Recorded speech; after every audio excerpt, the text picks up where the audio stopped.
करना चाहे तो प्लीज अपने आप को डिजिटल हैंड रेज करके या अपने आप को अनम्यूट करके जरा बोल सकते हैं।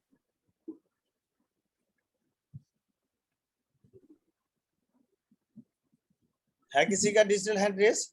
राठौर जी, किसी का डिजिटल हैंड रेज नहीं है। सुदेश मग्गू जी ने अनम्यूट किया अपने आप को। राजेश चेतन जी के नंबर आप हैं क्या? अच्छा हाँ, ठीक है, ओके। किसने करा है? डिजिटल हैंड तो किसी का रेज नहीं है। सुदेश मग्गू जी ने अनम्यूट करा अपने आप को। सुरेश मग्गू जी, कुछ शेयरिंग है क्या आपके पास?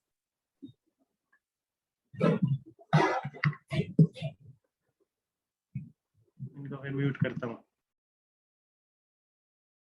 चलो, जब हम लोग फिजिकल सेशन करते थे तो लोगों की बेशक 25-30 लोग होते थे, लेकिन कम से कम 4-5 लोगों की शेयरिंग होती थी। तो अब मुझे ये थोड़ा सा इस बात का थोड़ा सा घबराहट है कि क्या हमारे पास शेयरिंग नहीं है या हम शेयरिंग करना नहीं चाहते। देखो, यदि हम कोई बात बताते हैं या कुछ शेयरिंग करते हैं तो उससे ये फायदा होता है कि भाई सब लोगों के लिए एक आइडिया नया मिलता है। और यदि 10 जने शेयरिंग करते हैं तो जितने भी 70-80 लोग बैठ अभी तक जुड़ चुके हैं उन लोगों के पास सबके पास 10-10 आइडिया हो जाते हैं। तो मुझे मेरे हिसाब से मैं हमेशा से आप लोगों से आग्रह करता रहा हूं कि आप अपनी शेयरिंग की जरूर कीजिए, क्योंकि शेयरिंग के अंदर बहुत ताकत होती है और सब लोगों के कार्य में उसको नेक्स्ट लेवल पे ले जाने के लिए वो हेल्प करते हैं।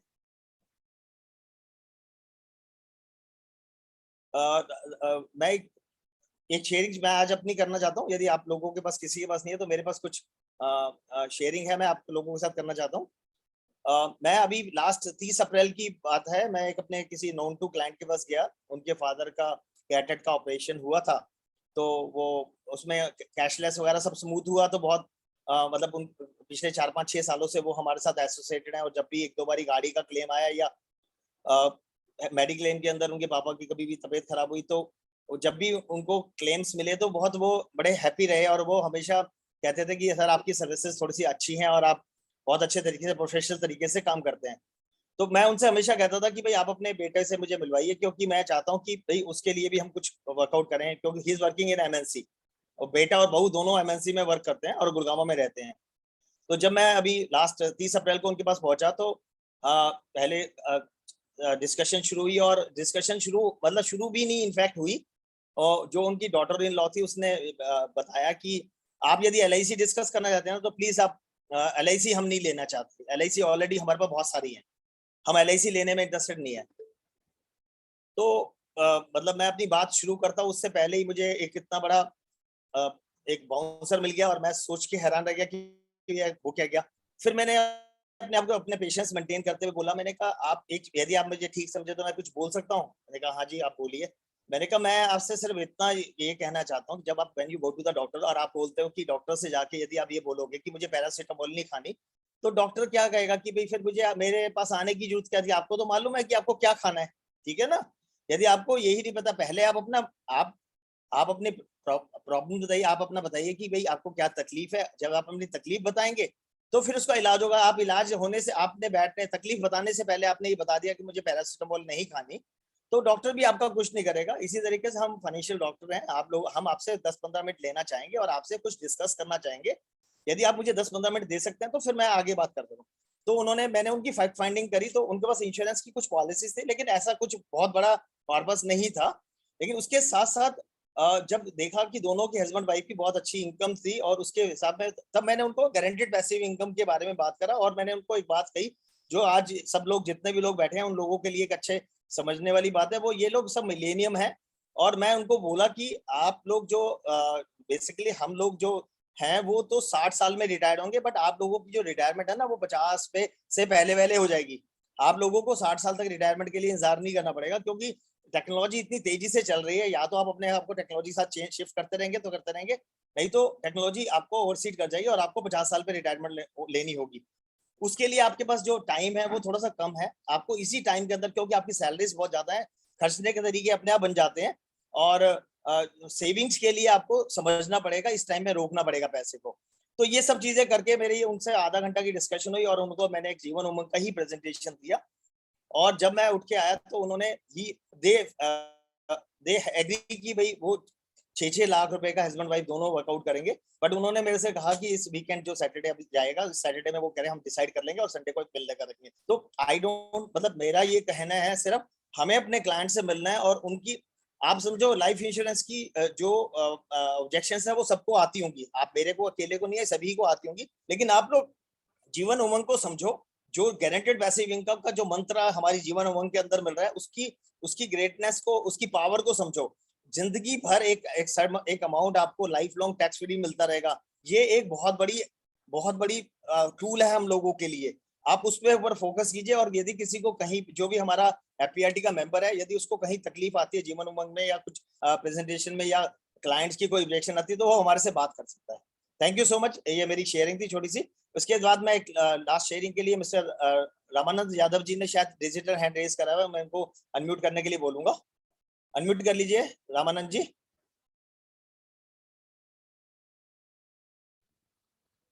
नमस्कार सर। नमस्ते सर मैं 123 ब्रांच से हूँ। जी। मैंने एक बीमा किया था, तो उसके अंदर लगभग बड़ा प्रीमियम था, तो सबको समझाने के बाद तो बोले कि पैसे बाद में लेना। तो मैंने कहा सर देखिए, अभी अभी फार्म भरा है आपके पास, और सुबह सुबह पहला फार्म ही भरा है। तो सर ये एक तरह से हमारी दुकान है, तो पहली बोहनी है, तो कुछ तो करा दीजिए। तो वो कहे 500 रुपये ले लो। मैंने क्या सर, इतना बड़ा अमाउंट का 500 दे रहे हो आप? तो उन्होंने 3000 रुपये दिया मुझे। बोला कि बाद में, अब बाकी पैसा बाद में दे दूंगा मैं आपको। तो बाद में जब मैंने शाम को फिर मैंने बोला कि भाई सर बाकी वाला पैसा दे दीजिए, आपका पॉलिसी लॉगिन हो चुकी है, उसको मैं क्लियर कर दूं। तो उन्हें बोला कि भाई देखो, ये तो इसमें कुछ 60% 50% कुछ छूट मिलती है, LIC देती है, तो आप वो दे दीजिए। तो मैंने कहा देखिए सर, आप मेरे साथ काउंटर पे चलिए, अगर जो भी छूट मिलेगी आप वो ले लेना। बाकी काउंटर वाला तो मेरा रिश्तेदार है नहीं कि वो दे देगा। तो बोले नहीं नहीं, LIC देती है। मैंने कहा एक काम कीजिए ना, आप आइए मुझसे बात कीजिए, और बात करके देखेंगे, चलेंगे, बात करेंगे, अपना कर लेंगे। अगर तुम्हें LIC देगी तो ले लेना। फिर फाइनली उसने बोला कि नहीं नहीं देती है, आप नहीं दे रहे हो तो मेरा पैसा वापस कर दो। मैंने कहा भाई देखो, पैसा तो वापस तो अब नहीं हो सकता, क्योंकि मैंने LIC में जमा करा दिया है, BOC कटा दिया मैंने, और मैं एक ईमानदार एजेंट हूँ। मैं किसी का पैसा अपने पास नहीं रखता हूँ, जैसे मुझे मिलता है तुरंत LIC को दे देता हूँ मैं। तो जो एजेंट कह रहे हैं आपको कि हम दे देंगे, तो ये रसीद मैं दे देता हूँ आपको, व्हाट्सएप कर देता हूँ, आप उनको दे देना, अपना पैसा निकलवा के आपको जो भी डिस्काउंट जो भी करना है होता है दे देंगे वो। लेकिन मेरी एक सलाह है आपसे कि देखिए, LIC तो देती नहीं है, अगर कोई एजेंट दे रहा है अपनी जेब से तो कहीं ना कहीं तो लोचा है। LIC टारगेट देती है, जो एजेंट पूरा अपना टारगेट नहीं कर पाता है वो ऐसे काम करते हैं। तो आपको आपको नहीं बचा रहे हो, खुद को बचा रहे हैं। ऐसे कितने दिन बचा सकते हैं आपको? ऐसे मैंने बताया, उसने बोला क्या टारगेट देती है? मैंने कहा टारगेट देती है, जो टारगेट पूरा नहीं कर पाता उसका सारा कमीशन LIC बंद कर देती है। तो जो खुद को नहीं बचा पा रहा है तो आपको क्या बचाएगा? अगर कोई क्लेम आ जाएगा तो आपको कैसे क्लेम करेगा? तो फाइनली उसने बोला ऐसा है। मैंने कहा हाँ, ऐसा ही है। तो फिर उसने फाइनली आके मुझे पूरी पेमेंट कर दी, और उसकी पॉलिसी मैंने कर दी। बहुत बढ़िया रामानंद जी, बहुत अच्छी शेयरिंग है आपकी। और देखो, हमें ऑब्जेक्शन हैंडलिंग हमें सब लोगों को आनी चाहिए। जो जिस तरीके से रामानंद जी ने बताया कि भाई एक एजेंट जो अपने अपने अपने टारगेट्स पूरे नहीं कर पा रहा, अपने आप को नहीं बचा पा रहा, वो आपकी लाइफ को कैसे सेव करेगा, ये अच्छी बात है। देखो, बात में से बात निकलती है, जैसे जैसे जो जो भी हम अपने ऑब्जेक्शंस हैंडल करते हैं। यदि आज हम यहाँ पे अभी 80+ लोग सुन रहे हैं, तो जिनको भी एक आइडिया, सबके पास एक प्लस हुआ कि अभी जो भी आदमी कोई रिबेट मांगता है तो हम उसको इस तरीके से ओवरकम कर सकते हैं। मैं राजेश राठौर जी से ये पूछना चाहता हूँ कि आज के स्पीकर जो हमारे, वो जुड़ चुके हैं क्या? जुड़ चुके हैं। तो है जी, जुड़ चुके हैं। Very good. तो मैं अब आगे मेरे ख्याल से कोई डिजिटल हैंड रेज भी नहीं हुआ और मैं अब आज के जो स्पीकर हैं उनको इनवाइट करता हूँ, और मैं थोड़ा सा उनके बारे में थोड़ी सी इंट्रोडक्शन देता हूँ। वैसे वो हमारी इंडस्ट्री के बहुत एक रिनॉर्ड पर्सनैलिटी है, वो किसी इंट्रोडक्शन के मोहताज नहीं है। लेकिन क्योंकि हमारी परंपरा है कि जब भी हम किसी स्पीकर को बुलाते हैं तो थोड़ा सा उसका ब्रीफ इंट्रोडक्शन देने की कोशिश करते हैं। जो आज के स्पीकर हैं वो, उनका नाम श्री अशोक बोरा जी है, और उनके साथ उनके जो claims head doctor Ashima Dhawan भी शायद ज्वाइन कर रही हैं साथ में। मैं अशोक जी के सर के बारे में बोलना चाहता हूँ कि वो इंश्योरेंस ग्रेजुएट हैं, और उन्होंने काफी इंश्योरेंस के अंदर बहुत सारे कोर्सेज करे हैं। उसके साथ में उन्होंने एक लीडरशिप कोर्स जो है हार्वर्ड यूनिवर्सिटी से किया हुआ है। इंश्योरेंस इंडस्ट्री में बहुत लंबा टाइम उन्होंने बिताया है। नेशनल इंश्योरेंस कंपनी से उन्होंने अपना कैरियर शुरू किया, उसके बाद रॉयल सुंदरम में सीनियर पोस्ट पे रहे, फिर एसबीआई के अंदर, और उसके बाद उन्होंने चोलामंडलम के अंदर भी एक सीनियर पोजीशन पे काम किया, और now he is a president in health India TPA. तो मैं आप लोगों से बहुत ज्यादा टाइम ना लेते हुए मैं अशोक सर का वेलकम करता हूँ। और मैं क्या वेलकम करता हूँ, हमारी जो जैसे एफपीआरटी की परंपरा है कि सभी लोग चैट बॉक्स में अशोक सर को वेलकम करें। और मैं आज आपको बताना चाहता हूँ, जो सर ये हेल्थ इंडिया के जो प्रेसिडेंट हैं, ये हेल्थ इंडिया एक बहुत बड़ा टीपी है और उसमें he is on very high post. और ये आज हमारे को बताएंगे कि क्या टीपीए में जो लोग जनरल इंश्योरेंस का काम करते हैं उन लोगों को क्या क्या प्रिकॉशंस करने चाहिए, क्या क्या किस टीपीएस में क्या लोगों को जो टीपीए से डर लगता है वो क्यों मतलब टीपीए की अपनी लिमिटेशंस हैं, क्योंकि टीपीए एक इंश्योरेंस कंपनी और हॉस्पिटल और इंश्योरेंस एडवाइजर के बीच की कड़ी है। तो वो ऐसा यदि कोई वो वहां पे टीपीएस में कोई क्वेरी लगती है तो हमें उससे नाराज या हताश नहीं होना चाहिए, कि उनकी भी जनरल सिचुएशन है कि यदि वो किसी क्लेम को प्रोसेस कर देते हैं और इंश्योरेंस कंपनी की ऑडिट टीम यदि उस क्लेम को में कोई क्वेरी निकाल देती है बाद में, तो उनकी रिकवरीज होती है। क्योंकि मैं रक्षा टीपी के साथ बहुत लंबे टाइम से एसोसिएटेड हूँ, इसलिए मुझे बहुत सारी चीजें वहाँ की पता है। तो मैं आज सब लोगों को रिक्वेस्ट करता हूँ कि वो चैट बॉक्स में अशोक सर को वेलकम करें। और Ashok sir, welcome to FPRT and the stage is yours now. Thank you Ashok sir और doctor Ashima ma'am. Thank you very much, first of all, Mr. Atul Jain ji. I mean, it's my privilege to get attached with the FPRT, and मैं बड़ा दिल से बहुत खुश हूँ कि सुबह सुबह, in spite of all such busy day, I think it's 83 people are on board with us at this point in time, and it's a privilege to discuss and share the facts of the market, like how this insurance industry, or in particularly if I would say health insurance industry कैसे हमारे देश में बढ़ रही है। क्योंकि जब मैंने सन 87 में जब मैंने इंडस्ट्री ज्वाइन करी थी, नेशनल इंश्योरेंस जो आपने कोट किया, तो उस टाइम में पूरी जनरल इंश्योरेंस इंडस्ट्री का प्रीमियम वॉल्यूम हार्डली 14,000 करोड़ के आसपास का था 86-87 में। Now, if I would say particularly about health insurance industry, financial year 2021, the industry health insurance market, it was 58,000 crore rupees of market. अब जब हम बात करते हैं और 21-22 की, जब 20-21 में 58 की थी और 21-22 में जो अभी रिसेंटली फाइनेंशियल ईयर क्लोज हुआ है, health insurance industry has reached to 73,000 crore of the Indian insurance industry. अब इसमें लगा लीजिए 73,000 करोड़ का जो हेल्थ का पोर्टफोलियो है, और जो कि अभी ग्रो कर रहा है, एंड जबकि पेनिट्रेशन अभी हार्डली 4-5% के आसपास ही है। तो इसमें कितना वाइडर स्कोप है। Plus at the same time the industry के जो स्टालवर्ड्स हैं, जो एक्सपेक्टेड ग्रोथ मानी गई है कि by 2024 this health insurance industry is going to be 1 lakh crore rupees of market.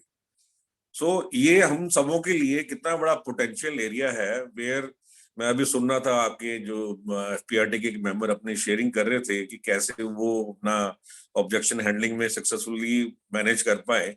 Similarly after Covid मेरे ख्याल से हेल्थ अवेयरनेस अब काफी बढ़ गई है। आप सब लोग उससे रूबरू होते होंगे डेली बेसिस पे, तो लोगों का अपनी अपनी क्वेरीज रहती हैं। And particularly if I would just I'll take 2 minutes to sir Ashok sir, आपका वीडियो नहीं आ रहा है, आपने इंटेंशनली बंद कर रखा है या मतलब ये वो उसकी वजह से, इंटरनेट की वजह से प्रॉब्लम है? नहीं, मैं ऑन कर देता हूँ सर वीडियो। सर सब लोग मिलेंगे और अच्छा लगेगा उन्हें भी। आप मैं इनफैक्ट आई एम इन अहमदाबाद, तो doctor Dhawan, doctor Ashima is also she has also joined. She is in from one second, I'll just open the video. Sir, very sorry to interrupt you in between. No problem, sir. Just see that. Am I visible now? नहीं sir, नहीं. One second.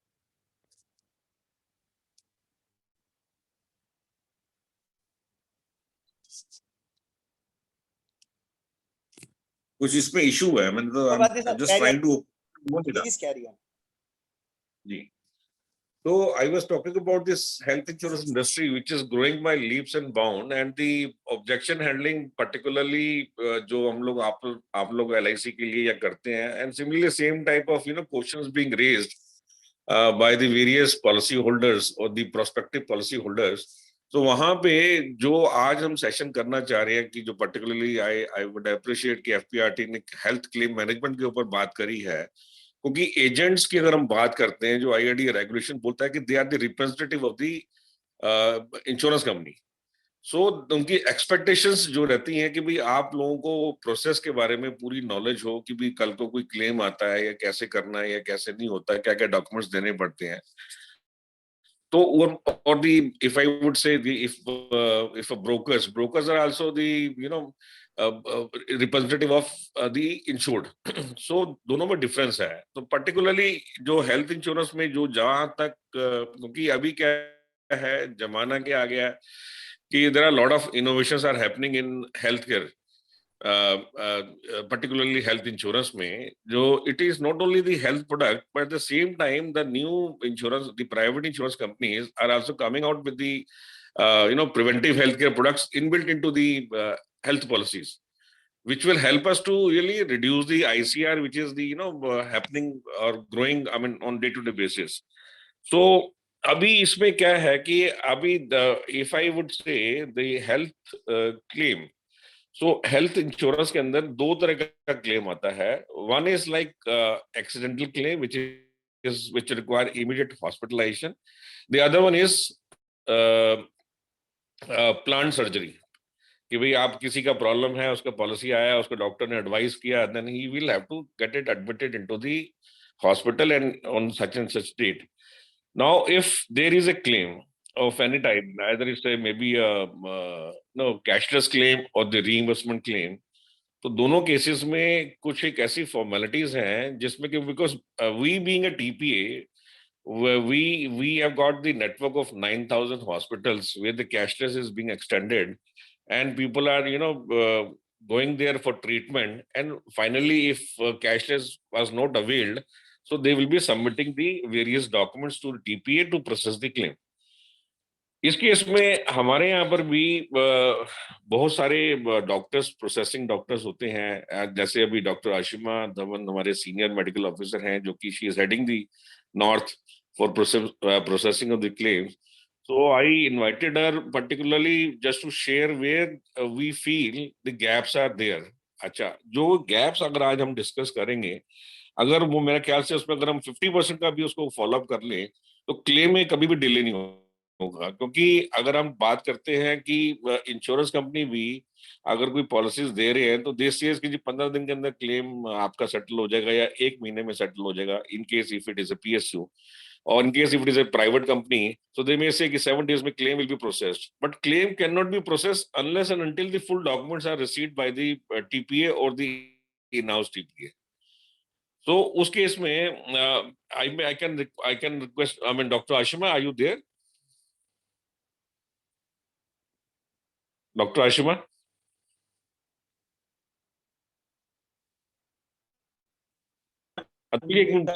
Rajesh भैया, doctor है, मैंने post बना भी रखा है, लेकिन वो शायद अवेलेबल नहीं है. आ गई है. Yeah, Dr. Ashima is there. Yeah, good morning all of you. Good morning, Dr. Ashima. Yes, sir. good morning. Yeah, sir, today we are discussing about the health management claims. We have a health claims. Basically, there are two types of claims, reimbursement and cashless. The easiest one is the cashless. We have a network hospitals, like there are network hospitals where the patient can directly go to the hospital and take the treatment with the medical insurance policy. Like the hospital send the pre-auth to the prior to the TPA, and they will get the approval for the same. So the patient has to pay only the non-payable items to the hospital. That's all. That is including, like, the hospital has a tie-up of the package charges, tariff charges, the billing, and all this would be according to that. And in reimbursement, the patient has to submit all the treatment documents to the TPA for the claim processing. Like, for example, the patient has to send all the original documents. Yes, sir. Rashma, very sorry Yes, to sir. interrupt you. यदि आप, if it is possible, kindly आप हिंदी में बात कर सकते हैं क्या please? क्योंकि Yeah, हमारे yeah. बहुत सारे लोग हिंदी ज्यादा अच्छे से समझते हैं। हाँ जी सर, आज हम यहाँ पे, हाँ थैंक जी, यू सो मच। हाँ जी, आज सर हम यहाँ पे अपने क्लेम प्रोसेसिंग का प्रोसेस बताने जा रही हूँ सर। लाइक जैसे क्या होता है, जो हमारी हेल्थ पॉलिसीज हैं, हमारे पास दो तरह से हम अपने क्लेम्स कर सकते हैं, टीपीए से ले सकते हैं। सबसे पहला एक कैशलेस होता है और दूसरा रिम्बर्समेंट होता है। कैशलेस में क्या होता है कि वो डायरेक्टली हॉस्पिटल कोऑर्डिनेट करता है टीपीए से, और आपको क्या होता है, आप अपना ट्रीटमेंट ले लीजिए, जो नॉन पेबल है उसका अमाउंट पे करके पेशेंट घर चला जाता है। उस टाइम पे पेशेंट को अपना ID proof, health card ID, ये सब लेके जाना होता है, और वहां पे एक हेल्प डेस्क होता है टीपीए का, वहां पर बता के सब कुछ वो अपने आप टीपीए से कोऑर्डिनेट करते हैं। अप्रूवल के लिए प्री ऑथ आया, कितना अमाउंट आया है, वो सब बता के आप वहां से ट्रीटमेंट ले सकते हैं। और हॉस्पिटल्स की लिस्ट हमें हमारी हर टीपीए की वेबसाइट पे मिल जाती है, कौन से नेटवर्क हॉस्पिटल्स हैं, और कुछ हॉस्पिटल्स का जिप्सा पैकेज है। फॉर एग्जाम्पल, किसी ने गॉल ब्लैडर की सर्जरी कराई, हॉस्पिटल का टाई अप है कि 50,000 में पूरा सब कुछ इंक्लूडिंग मेडिसिन, डॉक्टर फीस, सब कुछ करके वो प्रोसीजर कर देंगे। तो जो थोड़ा बहुत नॉन पेबल होता है वो पेशेंट बियर करके अपना कर लेता है। और दूसरा है रिम्बर्समेंट का। रिम्बर्समेंट में क्या होता है सर कि पेशेंट ट्रीटमेंट लेके उसको अपने डॉक्यूमेंट्स टीपीए को सबमिट करने पड़ते हैं। अब जैसे फॉर एग्जांपल उसको क्या क्या सबमिट करना पड़ता है, अपनी ओरिजिनल डिस्चार्ज समरी, ओरिजिनल अपनी सारी रिपोर्ट्स विद फिल्म्स, जैसे किसी का एमआरआई हुआ, सीटी स्कैन हुआ, किसी को टाइफाइड डायग्नोज हुआ तो टाइफाइड की रिपोर्ट देनी है, डेंगू हुआ या ड्यूरिंग हॉस्पिटल जिसका वो अपना खर्चा मांग रहा है उसके अगेंस्ट सारे उसको डॉक्यूमेंट्स देनी है, अपनी रिपोर्ट्स देनी है। इन spot of diagnosis also, like उसको ये बीमारी डिटेक्ट हुई है, वो कैसे डिटेक्ट हुई, अल्ट्रासाउंड में आई या ब्लड जांच की उसमें आई या फिर कोई सीटी स्कैन में आई, अलॉन्ग विथ सारी रिपोर्ट्स देने पड़ेंगे। हॉस्पिटल हुए हैं वो सब उनको देना पड़ेगा। And the third one is the final hospital bill. Final hospital bill के साथ उसको ब्रेकअप देना पड़ता है कि जैसे रूम के कितने चार्जेस लिए, नर्सिंग के कितने लिए हैं, और डॉक्टर की विजिट फीस कितनी है, दवाइयों का कितना खर्च है, ये सब ओरिजिनल और नंबर्ड होना चाहिए, प्रॉपर बिल बुक से कटा हुआ। फिर इसकी पेमेंट रिसीट, इसी की जो पेशेंट पे करता है हर हॉस्पिटल उसको रसीद देता है।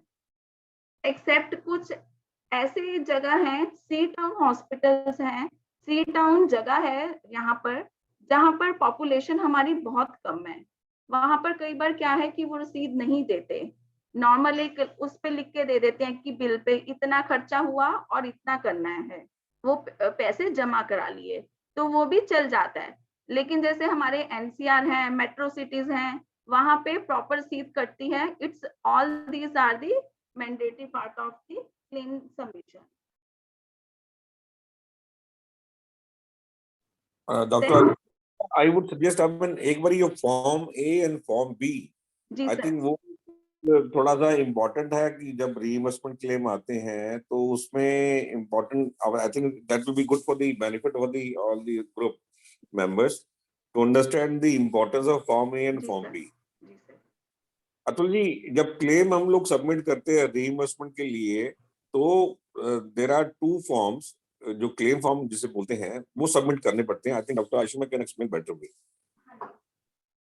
इंश्योरेंस कंपनी के एंड से सभी की वेबसाइट पर claim form A and claim form B, दो टाइप के फॉर्म हैं जो आपको अपने डॉक्यूमेंट सबमिशन के टाइम पे मैंडेटरी है सबमिट कराना। तो क्लेम फॉर्म ए है, उसमें आपकी पेशेंट की डिटेल्स होंगी, जो पॉलिसी का कार्ड होल्डर होगा उसकी डिटेल्स भरनी होती है, time of admission, time of discharge, date of admission, date of discharge, अपनी मेल आईडी, फोन नंबर और कितना आप क्लेम कर रहे हैं, वो सब करके अपने साइन करके उसको सबमिट करना है जो क्लेम कर रहा है। इससे ये होता है कि हाँ, पेशेंट ने जो क्लेम है, जिसकी पॉलिसी है, वही बंदा क्लेम कर रहा है टीपीओ को, टू ऑथेंटिकेट द थिंग्स, और वो कितना पैसा मांग रहा है टीपीए से।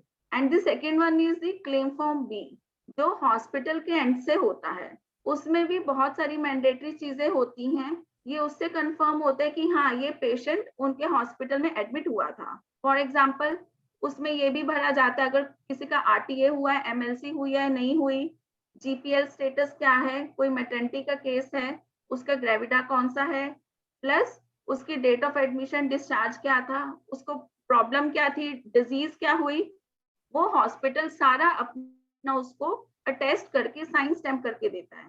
प्लस नीचे अपनी हॉस्पिटल की डिटेल्स देता है कि हॉस्पिटल रजिस्टर्ड है नहीं है, डॉक्टर रजिस्टर्ड है या नहीं है, वो पूरा फिल करके वो देता है।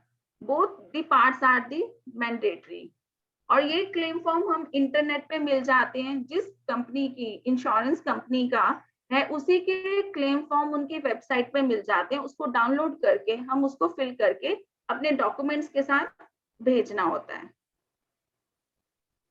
अच्छा डॉक्टर आशिमा, एक जनरल क्वेरी मेरे माइंड में I which we put for the benefit for the entire group, जी कि सर। जब रीइंबर्समेंट क्लेम पुश करते हैं टू द इंश्योरेंस कंपनी या कैशबैक के लिए भी गए, तो सपोज कीजिए कि उसमें अगर हमारा क्लेम था 50,000 रुपए का, पर हमारे को मिलते 38,000 रुपए हैं या 20,000 रुपए मिले, हाँ जी। तो रीजन रहते हैं कि जिसकी वजह से कि वो कुछ चीजें कुछ अमाउंट डिडक्ट हो जाता है, जी सर। तो can we just throw light on that part? जी, जो हमारा सर क्लेम सेटलमेंट होता है, वो हमारी पॉलिसी टर्म्स कंडीशंस पे होता है। सबसे पहले सर हम रूम रेंट चेक करते हैं कि रूम रेंट एलिजिबिलिटी क्या है। हर पॉलिसी के अंदर हर अपनी एलिजिबिलिटी है। For example, room rent plus nursing 1% है जो स्टैंडर्ड पॉलिसीज में रहता है, और कुछ पॉलिसीज कहती हैं सिंगल स्टैंडर्ड एसी एलिजिबल है ये पेशेंट इस पॉलिसी के हिसाब से, तो प्लस उसमें डिडक्शंस होती हैं। और सेकंड, हमारी नॉन पेबल आइटम्स की डिडक्शन होती हैं। पॉलिसी ने एक लिस्ट बना रखी है नॉन पेबल आइटम्स की। फॉर एग्जांपल, कैप, मास्क, जो मेडिकल ट्रीटमेंट्स में नहीं यूज होते, टेगाडर्म हो गए, नॉन मेडिकल एक्सपेंसेस, मतलब दवाइयां और कंज्यूमेबल्स के अलावा जो बाकी चीजें यूज होती हैं at the time of hospitalization. For example, किसी पेशेंट को डाइपर्स की जरूरत है, डाइपर्स लगाए, लेकिन पॉलिसी उसको पे नहीं करती। पॉलिसी मैक्सिमम पे करती है मेडिसिन का खर्चा, दवाइयों के, सिरिंज के, और जो भी सर्जरी के टाइम पे यूज होते हैं। ये नॉन पेबल मैक्सिमम सर वहां पे कर जाते हैं। IRDA की लिस्ट है सर, 138 नॉन पेबल आइटम्स हैं। जैसे सर बेबी सेट हो गया, बेबी फूड हो गया, बार्बर चार्जेस हो गए, हॉट पैक हो गए, कैरी बैग्स हो गए, रेजर चार्जेस हो गए, eye pad, eye shield, all this हम नॉन पेबल उसमें काट देते हैं। फिर उसके बाद सर एक मेन इंपॉर्टेंट होता है कि मैक्सिमम कुछ पॉलिसीज में ऐसा होता है कि हमारी को पेमेंट की कंडीशन होती है। को पेमेंट क्या होता है, जैसे कॉर्पोरेट्स ने लगाया हुआ है कि इस पॉलिसी के अंदर, इस कॉर्पोरेट के अंदर 10% का को पेमेंट है, तो जब क्लेम सेटलमेंट होगा सर 10% एवरी टाइम उसको डिडक्ट करना होगा। फॉर एग्जाम्पल, हॉस्पिटलाइजेशन का क्लेम आया, हमने उसका पॉलिसी के हिसाब से कर लिया, रूम रेंट काट दिया, नॉन पेबल काट दिया, प्लस कुछ रीजनेबल चार्जेस काट दिए। फॉर एग्जांपल, कैटरेक्ट वो 60,000 ले रहा है, अगर उस शहर में, उस जगह में, आसपास लोकेलिटी में, सेम हॉस्पिटल में अगर वो आपका 35,000 में कैटरेक्ट सर्जरी कर रहा है, तो हम उसको उसके आसपास का अमाउंट देंगे, हम उसको 60,000 नहीं देंगे, हम उसको रीजनेबल चार्जेस देंगे। उसी ग्रेड के हॉस्पिटल जितना चार्ज कर रहे हैं, 3-4 हॉस्पिटल्स के कंपैरिजन कर लेंगे, उसका एवरेज हम पेशेंट को पे कर देंगे। और प्लस पॉलिसी में एक को पेमेंट है, एडमिसिबल अमाउंट उसका करके 35,000 आ गया, पॉलिसी के अंदर 10% को पेमेंट है, तो 35,000 is mandatory to deduct from the claim at the time of settlement. वो उसका हर बार कटेगा, प्री पोस्ट आएगा तो भी उसका कटेगा amount. Got it.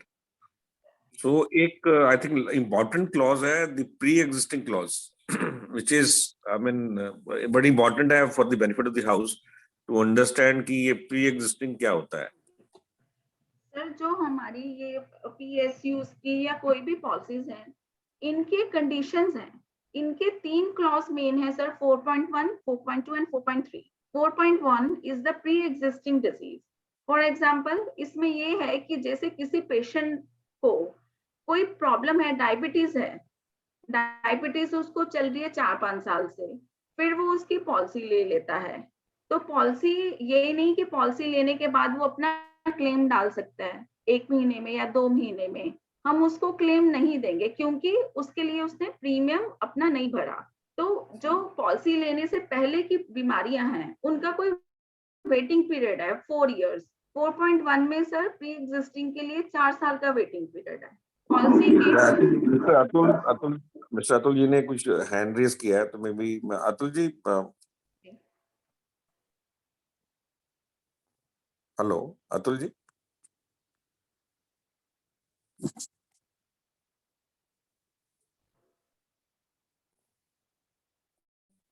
Atul ji, you wanted to say something? Yes, I want to say something, but वो मेरे को म्यूट कर रखा था, तो I am not able to talk. अच्छा, मेरे ख्याल से वो वीडियो तभी वहीं से पीछे से ब्लॉक है, सब होगा। मेरा भी डॉक्टर आशिमा, मैं आपसे एक मेरी मतलब सब लोगों की तरफ से एक रिक्वेस्ट है, ये जरा पता करना चाहते हैं कि जैसे कैटरेट का एक कैशलेस का अप्रूवल जाता है, और वो जितने भी हमारे ये आई सेंटर्स हैं, चाहे बेशक वो सेंटर वो साइट हो गया, चाहे बेशक वो शॉप हो गया, या और कितने भी जो भी सिर्फ आई ट्रीटमेंट ही करते हैं, जब हम अपना एक आपके यहाँ से टीपी की तरफ से एक अप्रूवल लेटर जाता है, उस लेटर के अंदर मेंशन होता है no amount need to be collect from the patient. ये लेटर में लिख करके जाता है। पिछले कुछ 1-1.5 साल से ये एक नया फैसिलिटी शुरू हुई है, उसमें क्लियरली मेंशन होता है कि पेशेंट ने क्या देना है और हॉस्पिटल ने कितना पैसा पेशेंट से कलेक्ट करना है। लेकिन मैम, मैं आपसे डॉक्टर आशिमा, मैं आपसे ये पूछना चाहता हूँ कि ऐसे में बहुत सारे टेस्ट, बहुत सारे आई सेंटर्स उस लेटर लिखने के बावजूद भी कि भाई आपने पेशेंट से ये पैसे नहीं लेने, उसके बावजूद वो क्लाइंट से पैसे लेते हैं। और जब ये बात टीपीए से बोला जाता है तो टीपीए बोलता है कि भाई हमने तो लेटर में लिख के दे दिया, अब ये नहीं मान रहे तो हम क्या करें। तो मैम, जब ये जितने भी ये टेस्ट सेंटर्स हैं, जितने भी हॉस्पिटल्स हैं, जब ये कैशलेस के टाइम पे आप लोगों से साथ अप्रूवल्स लेके बैठे हैं, आपको साथ एक एमओयू में लेकर के बैठे हैं, क्या आप लोगों की इसमें थोड़ी जिम्मेवारी ज्यादा नहीं बनती कि भाई वो पेशेंट से पैसे ना ले? सर, इसमें क्या होता है, हमारा जो कैटरेक्ट सर्जरी है सर, उसमें क्या है कि लेंस जो है वो डिफरेंट टाइप के होते हैं। डिफरेंट 3 टाइप के मेन लेंस हैं, यूनिफोकल, मोनोफोकल एंड टॉरिक। अगर पेशेंट ऑप्ट करता है कि नहीं मेरे को टॉरिक लेंस डलवाना है, ठीक है, सबसे ज्यादा हाई वाला, जैसे जिसकी मैग्निफिकेशन ज्यादा है, क्लैरिटी ज्यादा है, लेकिन पॉलिसी इतना उसको अलाउ नहीं करती, तो वो क्या करते हैं, जो लेंस की कॉस्ट का डिफरेंस होता है वो उससे लेते हैं। सिर्फ कैटरेक्ट की सर्जरी में जो डिफरेंस आता है हमारी उसकी कॉस्ट पे आता है, और वो हॉस्पिटल पहले पेशेंट से डिस्कस होता है कि ये हमारा पैकेज है, इसमें इतने वाला लेंस आता है और ये वाला लेंस चलेगा। अगर आप ऑप्ट करना चाहते हैं उससे हाई वाला, देन यू हैव टू पे that amount from your pocket, क्योंकि ये हमारे उस पैकेज के अंदर साइंड एग्री टैरिफ के अंदर वो अमाउंट नहीं आता, इसलिए पेशेंट को वो अपने लेंस का डिफरेंस पे करना पड़ता है। अब जैसे होता है ना कि एक एप्पल मिल रहा है 50 रुपीज का, सम एप्पल 100 रुपीज का है, अब पेशेंट कहता है नहीं मुझे 100 वाला लेना है, तो उसको वो डिफरेंस तो अपना 50 रुपीज अपनी पॉकेट से देना पड़ेगा, पॉलिसी तो सिर्फ 50 रुपीज देगी, इसलिए वो चीज लिखी जाती है। फॉर एग्जाम्पल, अगर कोई कॉर्पोरेट पॉलिसी है, कॉर्पोरेट कहता है कि मैं कैटरेक्ट की 60,000 की लिमिट कैपिंग कर देता हूँ कि मैं इसमें 60,000 का दे देता हूँ, और अगर उसका जिप्सा पैकेज 35,000 का है, उसकी लेंस की कॉस्ट हम उसको रिम्बर्समेंट में पे कर सकते हैं, only the cost of lens, not any procedure और सर्जरी चार्जेस। राघव ने भी डिजिटल हैंड रेज किया। राघव आर यू, आपने कुछ क्वेश्चन पूछना है? राघव अनम्यूट करिए प्लीज अपना।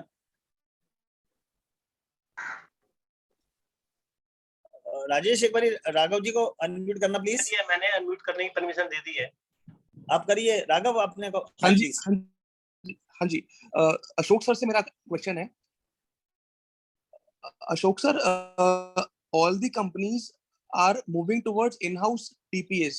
सर काफी सारी कंपनीज अपना इन हाउस टीपीए लेके आ रही हैं, ला चुकी हैं। तो सर आने वाले टाइम में टीपीएस का सर फ्यूचर पोटेंशियल कैसा देखते हैं आप?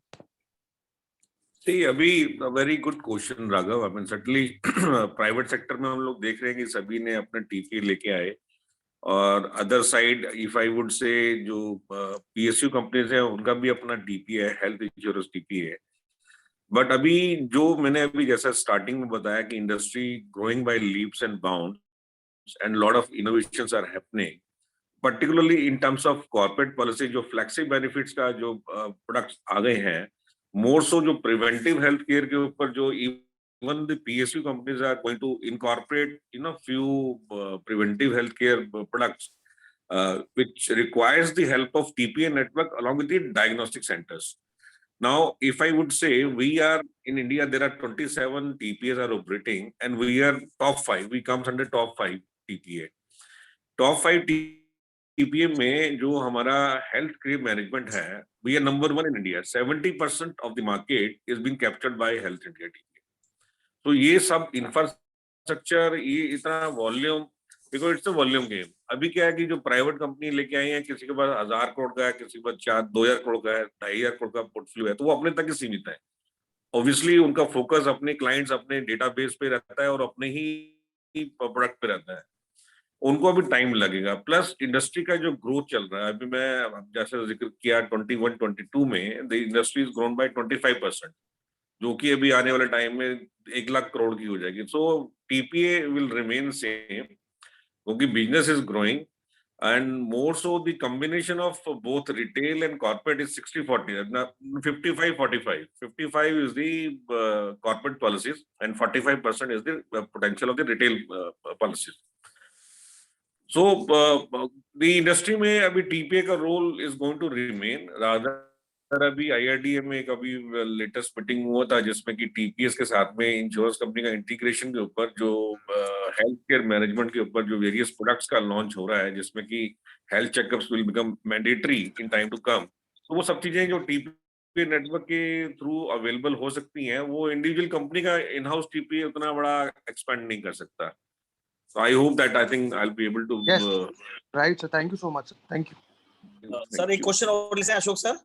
हमारे जी सुनील डैंग जी क्वेश्चन पूछना चाह रहे हैं। जी। Hello Ashok sir. हाँ जी। जी सर। नमस्कार सर। नमस्कार सर मेरा क्वेश्चन है, जैसे आपका जो होम है ना जी,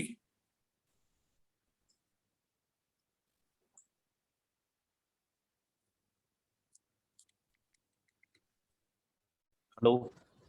हाँ जी। जी सर। मैं कह रहा हूँ ये जो आपका फॉर्म ए और बी है, जैसे ये बहुत पुराना फॉर्म है सर। इस पे जो भी कॉलम्स बने हैं ना, इतने छोटे हैं, मतलब उन पे कुछ भी आप फिल करते हैं तो वो आप लोगों तक कम्युनिकेट नहीं होता। जैसे हम लोग अपना ईमेल आईडी लिखते हैं, फोन नंबर लिखते हैं, कोई भी क्वेरी है तो उस ईमेल पे आनी चाहिए ना, वो ईमेल पे आती नहीं है। वही जो सरकारी चल रहा है ना, आपको क्वेरी पूछनी पड़ती है, 10-10 बार वहां पे फोन करना पड़ता है कॉल सेंटर पे, मतलब वो चीजें मिलती ही नहीं है। जब हमारा ईमेल लिखा हुआ है आपके फॉर्म ए में, तो कोई भी क्वेरी हमारे फॉर्म ए पे आनी, उस पे आनी चाहिए ना हमारी मेल पे। ये आपका बड़ा वैलिड क्वेश्चन है, प्रैक्टिकल भी है। In fact first of all I would clarify, because ये फॉर्म ए और फॉर्म बी हमारा नहीं होता, ये it belongs to the insurance company, ये उनकी प्रॉपर्टी है। नंबर 2, जो आप जब पॉलिसी रजिस्ट्रेशन जब होती है, वहां पे जब उसका पॉलिसी का जब पॉलिसी इनरोल करती है insurance company, during that period only जो सब चीजें जो अपने सिस्टम में वो फीड करते हैं, बिकॉज हमारे पास क्या है कि हमारा सिस्टम इंटीग्रेटेड है with the insurance company. Insurance company ने वहां पे पॉलिसी पंच करी, that will come to us, same 100% same thing will come to us. We are not authorized to change anything on that. So enrollment के time में अगर insurance company ने जो भी ईमेल आईडी या फोन नंबर कैप्चर किए हैं वो आता है. नंबर 3, जब आपका जो क्वेश्चन था कि भाई हमें डिटेल नहीं मिलती है, जब वो टीपीए के पास कोई क्लेम आता है, ऑब्वियसली टीपीए के पास जब क्लेम आएगा तो उसका इंश्योर्ड का इवन मोबाइल नंबर भी आता है और इंश्योर्ड की इवन ईमेल आईडी भी आती है और हॉस्पिटल सारी चीजें कैप्चर करके ना हमें भेजता है. तो जब हम लोग यहाँ पर क्लेम रजिस्टर करते हैं तो we capture that policy details and the phone number and the email ID. तो हमारे यहाँ से फिर जब वो कोई कम्युनिकेशन होता है वो ऑटोमेटिक सिस्टम में जाता है, मतलब मैनुअल नहीं होता वो. तो ये थोड़ा सा डिफरेंस आ जाता है उसमें. But I do understand and bank साहब आपके साथ में सहमत हूँ मैं. बट कुछ इंश्योरेंस कंपनीज में प्रैक्टिकली भी ये देखा गया है कि इंश्योर्ड को कम्युनिकेशन तो जा रहा है, वेयर एज दी अगर जैसे आपका ग्रुप है, I am really happy to associated with FPRT कि आप लोग एजेंट अपना इंश्योर्ड के साथ में उसकी हेल्प करने के लिए बिल्कुल तत्पर रहते हैं. तो अगर आपका नंबर भी और आपकी ईमेल आईडी भी अगर उस टाइम में अगर टीपी के सिस्टम में आ जाती है तो same way that automatic reply will go to you. As in corporate policies में कॉर्पोरेट एचआर की रिक्वायरमेंट रहती है कि whenever and wherever that any employee are taking claim, so उसका जो भी कम्युनिकेशन होगा एक उसका कॉपी जो है एचआर को भी आना चाहिए. तो सिमिलरली अगर आप भी जिस किसी कंपनी से एसोसिएटेड है तो वहां पर अगर ये कम्युनिकेट करते हैं तो नॉट ओनली द हेल्थ के टीपीए, अक्रॉस टीपीए जो बड़े टीपीए हैं ये सारा सारा ऑटोमेटेड है. तो जो सिस्टम से आएगा उसी सिस्टम से वो चले जाता है. बट अगर वो टीपीए में अगर आपका कुछ है तो वहां पर अपडेट कर देंगे तो आई थिंक जो सीआरएम होता है, जो रिलेशनशिप मैनेजर होता है, वो अपने आप को सारी चीजें वो ऐड करवा सकता है और आपको communication at the same time can be received. Ashok sir, मेरा सिर्फ ये है, जहां भी हमारा क्लाइंट जिस भी हॉस्पिटल में होता है ना, अगर उसको सर्विसेज नहीं मिल रही होती, वो गालियां इंश्योरेंस कंपनी को भी दे रहा होता है और टीपीए को भी दे रहा होता है. और रही सही आग में घी जो हॉस्पिटल डाल देता है, कैसी बेकार कंपनी से आपने इंश्योरेंस लिया है, जबकि हम लोग पूरी मेहनत कर रहे होते हैं. अगर ये मेल, कोई भी क्वेरी की मेल एजेंट को भी जाए और पार्टी को भी जाए तो अच्छा कम्युनिकेशन रहता है. क्योंकि वो लोग कहते हैं हमने तो पेपर डाल दिए थे, 4 घंटे का आप बोलते हो प्रोसेस है, लेकिन ये तो 6 घंटे हो चुके हैं. मतलब अगर उस चीज पे सर काम किया जा सकता है तो मेरे लग रहा है कि काम करना चाहिए सर हमें. बहुत बढ़िया, बहुत बढ़िया. मैं I am really agree with you thanks. मैं तो कह ही रहा हूँ कि ये अगर जब हम पॉलिसी जब इनरोल करते हैं उसी वक्त उसी इंश्योरेंस कंपनी से या अंडरराइटिंग ऑफिस से अगर ये रिक्वेस्ट किया जाए कि भाई हमारा भी नाम वहां पर या ईमेल आईडी जाना चाहिए, सो दैट कि बिकॉज मैं आखिर पूरा क्योंकि यहाँ हेल्थ इंश्योरेंस इंडस्ट्री या लाइफ इंश्योरेंस में ये क्या है फर्क कि यहाँ पर 99% आप काम बिल्कुल A1 तरीके से करके आप दे दीजिए इंश्योर्ड को. मगर 1% भी कहीं गलती हो गई, चाहे वो हॉस्पिटल वाले ने करी, चाहे वो टीपी की यहाँ से डिले हो गया, वो सारा का सारा 99% सब धुल जाता है. तो I do understand on that part. तो इसीलिए to the point there is कि that you identified the gap area. Now to once you have identified the gap area, उसके ऊपर जो सोल्यूशन यही है कि जब अंडरराइटिंग ऑफिस को एक बार रिक्वेस्ट करके, अबे दूसरी साइड में आपको मैं बताऊं, जितने भी जो मेरे को पब्लिक सेक्टर में एक्सपीरियंस है, जो देखा है मैंने कि जहां पर जो एजेंट्स अपना जब पॉलिसी इनरोल कराते हैं तो instead of giving the mobile number and email address of the insured, they give their email ID and address, अपना email ID and the mobile number. उसमें क्या होता है कि जो पॉलिसी के सारा डिटेल जो आता है वो आपकी ईमेल आईडी पे आएगा फिर. तो वो भी कुछ करते हैं क्योंकि इंश्योरेंस कंपनी जो particularly I am talking about the PSUs and the private also, वो जो रजिस्ट्रेशन के जब इनरोलमेंट के टाइम में जो डिटेल्स इनरोल हो जाएगी वही फीड चलता है सारा. ठीक है, thank you sir, thank you. Right sir, एक क्वेश्चन सुरेंद्र शर्मा जी पूछना चाह रहे हैं, ले सकते हैं? जी जी जी please. Surendra ji please unmute करिए. Thank you mister Ashok ji. जी सर. एक्चुअली मैं ये जानना चाह रहा हूँ, अभी मेरा क्लेम आया हुआ है फोर्टिस हॉस्पिटल का, जी ईपीए हेल्थ इंडिया ही है. तो उसमें ना 4,10,000 का टोटल बताया है, उसने अप्रूवल मांगा था हॉस्पिटल वालों ने, बट इन्होंने 1 लाख दिया. तो वो कह रहे हैं हमारे को पूरी पेमेंट चाहिए जब भी हम ऑपरेशन करेंगे. तो उसको एनहेंस कराया, 2.25 लाख रुपए तक का उन्होंने दे दिया. बाकी का बैलेंस वो क्लाइंट पे कर रहा है, कह रहा है उसके बाद हम रीएम्बर्स कर देंगे आपका, जब भी आपका जो भी आएगा फाइनल होकर के जो डिफरेंस होगा वो हम आपको दे देंगे। हम्म। अब ऐसी पोजीशन में सर वो क्लाइंट की इसमें क्या फॉल्ट है, वो उसको पैसे कहाँ से देगा वो अगर नहीं, कैशलेस? बिल्कुल आपका क्वेश्चन दुरुस्त है। इसमें मैं थोड़ा सा ना, I just wanted to throw a light on this part कि जैसे सपोज किसी भी, जैसे अभी आपका एक पेशेंट जो एडमिट हुआ हॉस्पिटल में 4 लाख का क्लेम, उसने 4 लाख का बिलिंग बोला कि एस्टिमेट खर्चा आपका 4 लाख रुपए का आएगा। वो उसने अपना कैशलेस के लिए रिक्वेस्ट सेंड किया टीपीए को, तो टीपीए ने उस जो डिजीज के लिए एडमिट हुए हैं, क्योंकि आपको ये तो मालूम होगा जिप्सा एंड पीपीएन नेटवर्क के हिसाब से सब प्रोसीजर्स का रेट फिक्स है। तो अब वो कौन सी कंपनी से बिलोंग करता है, अगर वो पीपीएन में है तो पीपीएन का जो प्रोसीजर रेट होगा वो फिक्स होगा, और जो अगर जिप्सा का होगा तो वो फिक्स होगा। मोर सो आज के डेट में मेरे को ये कमेंट करने नहीं चाहिए, बट जितने भी ये कॉर्पोरेट हॉस्पिटल्स हैं, so they always try to once you they see the cashless का कॉम उसके पास कार्ड है, तो जो भी मैक्सिमम ले सकते हैं वो लेने की कोशिश करते हैं। No doubt we also the same we do not compromise on that quality. We say कि ठीक है जी, as per the rules and as per the GIPSA price whatever that amount is agreed, you may proceed. So we issue the AL immediately within half an hour या 2 hours जो भी हमारा TET रहता है। तो इनिशियल बेसिस पे जो approval देते हैं, इट इज ऑलमोस्ट 25, 30, 40% के आसपास का अप्रूवल देते हैं, सेइंग इट कि जी हॉस्पिटल को बोलते हैं कि भाई आपने इतने का बिल रेज किया था, we allow you to go for this purpose, and once the surgery and details happen, तो आप हमें फाइनल बिल रेज करना। अब जब वो फाइनल बिल रेज करेगा, वो 3 लाख का रेज करेगा या 4.5 लाख का रेज करेगा, तो जो हमारे डॉक्टर जो प्रोसेसिंग जो डॉक्टर आशिमा की टीम है, ये सब लोगों जब डॉक्यूमेंट्स आएंगे, या जो हमारी कैशलेस की टीम है जब वो डॉक्यूमेंट्स सबमिट करेगा हॉस्पिटल, तो विल सी टू इट कि जो उसकी बीमारी थी जिसके हिसाब से उन्होंने खर्चा करना था, या जो जिप्सा प्राइस था उसके हिसाब से, या जो पॉलिसी की टर्म्स एंड कंडीशन थी उसके हिसाब से, net liability of the insurance company comes to 2.5 lakh रुपए। तो वो 2.5 लाख की ऑप्शन देंगे उसको। तो अब पेशेंट को तो ऑब्वियसली उसने इलाज कराया, उसको तो एज ए लेमैन उसको ये नहीं पता कि पॉलिसी में क्या कंडीशंस है या कितना उसका डिडक्शन होना है, या पॉलिसी के हिसाब से प्रोसीजर का प्राइस क्या था, हॉस्पिटल ने एक्स्ट्रा चार्ज किया। वो 2.5 लाख रुपए का कैशलेस अप्रूवल टीपीए से आया, 1.5 लाख अपनी जेब से देके निकल गया। नाउ एक ग्रीवेंस उसका आ गया कि भाई अब 4 लाख का मेरा खर्च, मतलब 1.5 लाख रुपए मैंने तो कैशलेस लिया था और मैं 1.5 लाख रुपए को जेब से देना पड़ा। तो उसके लिए सजेशन टीपी यही करता है कि सर आप जब डिस्चार्ज हो जाएं तो आप सारे डॉक्यूमेंट हमें दे दीजिएगा। तो 1.5 लाख का जो बैलेंस अमाउंट है, we will review that amount, and in if it is payable तो will honour that amount.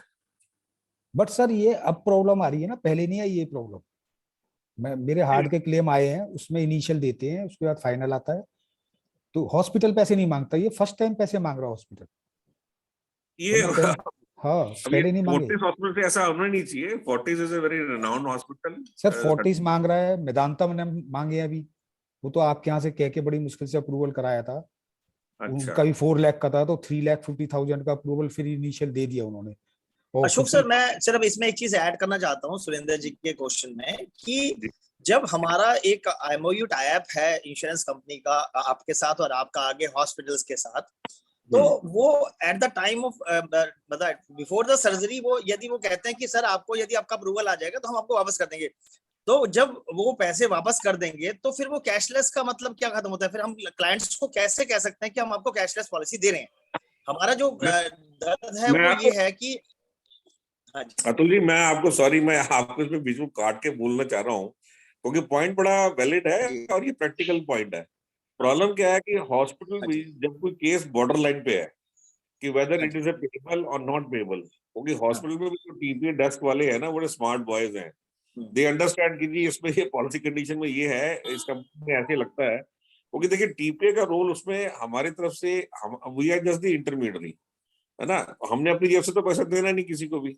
Only thing is कि अगर हमने कोई क्लेम प्रोसेस किया है और अगर हमने गलत प्रोसेस कर दिया, कि सपोज कीजिए उसका पॉलिसी में वर्डिंग था कि 2.5 लाख रुपए इस पे पे होने थे सपोज, और हमने गलती से उसको 3 लाख रुपए कर दिए, तो 50,000 रुपए इंश्योरेंस कंपनी हमसे रिकवर करती है। So that's a penalty on us.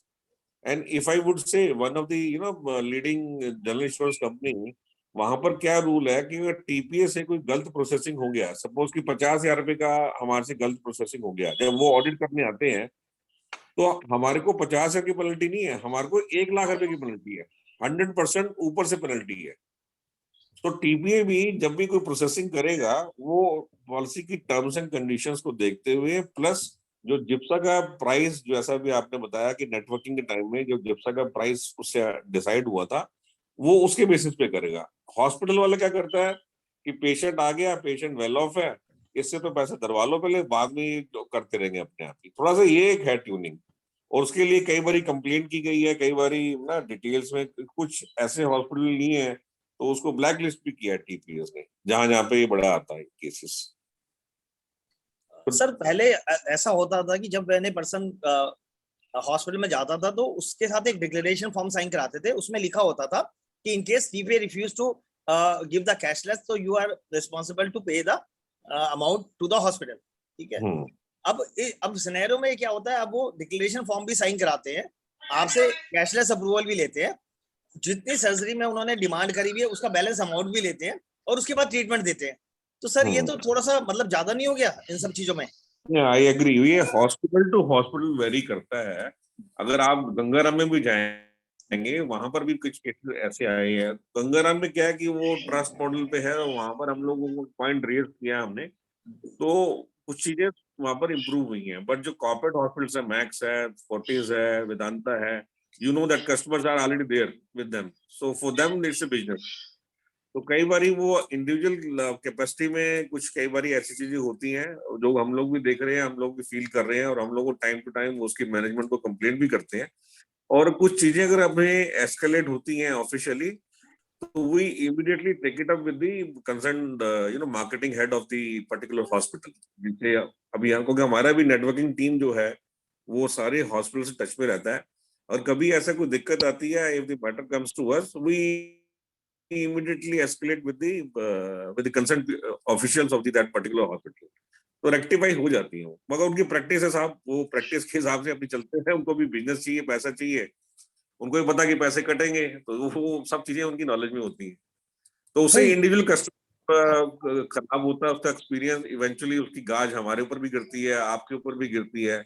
वही मैंने कहा ना, 99% हम लोग काम अच्छा करें, और 1% का कहीं पर गैप रहता है, just because of the various stakeholders are involve, तो वहां पे अपने को ये हीट आती है। Thank you so much sir, thank you so much आज का सेशन के लिए। कुछ डिजिटल हैंड्स रेज हैं, लेकिन टाइम हमारे को अलाउ नहीं कर रहा आगे जाने के लिए।